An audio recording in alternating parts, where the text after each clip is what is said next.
Praise the lord. Today bible reading కీర్తనలు 38వ అధ్యాయము 10 నుండి 15 వచనములు. నా గుండె కొట్టుకొనుచున్నది, నా బలము నన్ను విడిచిపోయెను, నా కనుదృష్టియు తప్పిపోయెను. నా స్నేహితులను, నా చెలికాండ్రును నా తెగులు చూచి ఎడముగా నిలుచుచున్నారు. నా బంధువులు దూరముగా నిలుచుచున్నారు. నా ప్రాణము తీయజూచువారు ఉరులు ఒడ్డుచున్నారు. నాకు కీడు చేయజూచువారు హానికరమైన మాటలు పలుకుచు దినమెల్లా కపటోపాయములు పన్నుచున్నారు.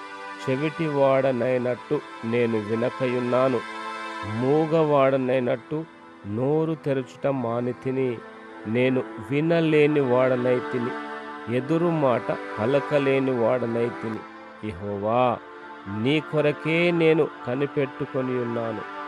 నా కాలు జారిన ఎడల వారు నా మీద అతిశయపడుదరని నేననుకొనుచున్నాను. ప్రభువా, నా దేవా, నీవే ఉత్తరమిచ్చెదవు.